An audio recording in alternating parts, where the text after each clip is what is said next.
Ukraine के राष्ट्रपति Zelensky जंग खत्म करने पर राजी हैं। ब्रसेल्स में आयोजित यूरोपीय यूनियन की बैठक के दौरान उन्होंने कहा, रूस के साथ जंग खत्म करने के लिए वो अमेरिका से बातचीत को तैयार हैं। ये बातचीत अगले हफ्ते सऊदी अरब में होगी। 6 मार्च को दिए बयान में जेलेंस्की ने कहा वो 10 मार्च को सऊदी अरब के क्राउन प्रिंस मोहम्मद बिन सलमान से मुलाकात करेंगे। इस दौरान अमेरिकी अधिकारियों से बातचीत होगी। इस समय जब वो बातचीत कर रहे होंगे तो जेलेंस्की का प्रतिनिधिमंडल भी साथ उनके होगा। न्यूज एजेंसी एपी को दिए बयान में जेलेंस्की ने कहा, यूक्रेन शांति चाहता है, इसलिए जंग खत्म करना ही उचित फैसला है। इसके लिए वो अमेरिका की मध्यस्थता में रूस से बातचीत को तैयार है। गौरतलब है कि हाल ही में जेलेंस्की ने अमेरिका का दौरा किया था। वाशिंगटन में राष्ट्रपति डोनाल्ड ट्रंप के साथ उनकी मुलाकात हुई थी। इस दौरान यूक्रेनी राष्ट्रपति और ट्रंप के बीच जोरदार बहस हो गई थी। इस बहस की वजह से यूक्रेन और अमेरिका के बीच दुर्लभ खनिज संसाधन समझौता अधूरा रह गया था। आपने वो खूब ट्विटर पे, मतलब जिसे एक्स कहते हैं, वो क्लिप देखी होगी। इसमें कहा गया अब तक इतिहास में जो कभी नहीं हुआ वो पब्लिक के सामने हो रहा है, जर्नलिस्ट के सामने हो रहा है। खैर, वॉशिंगटन के बाद जेलेंस्की सीधे यूरोप पहुंचे थे।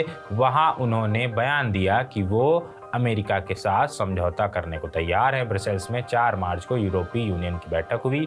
यूरोपीय यूनियन की अध्यक्ष उर्सुला वॉन डेर ने यूरोप को हथियार बंद करने के लिए 842 अरब डॉलर जुटाने का प्रस्ताव रखा। यह प्रस्ताव 5 भाग में लागू किया जाएगा, जिसमें 160 अरब डॉलर का डिफेंस फंड बनाने का प्रस्ताव है। ऐसा इसलिए कि अमेरिका पर निर्भरता कम की जा सके, क्योंकि भविष्य में यदि अमेरिका नाटो से अलग होता है तो यूरोपीय देशों को अपनी सुरक्षा के लिए अमेरिका पर निर्भर न होना पड़े।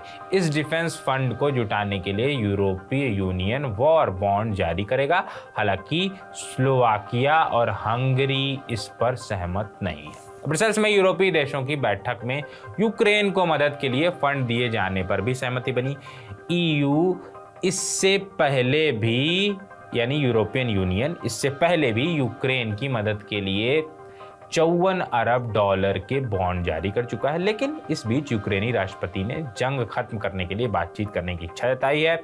अमेरिकी राष्ट्रपति ट्रंप भी चाहते हैं कि रूस और यूक्रेन जंग खत्म हो ताकि यूरोप में शांति आए। ट्रंप ने राष्ट्रपति पुतिन के साथ भी रिश्ते सुधारने की इच्छा जताई है।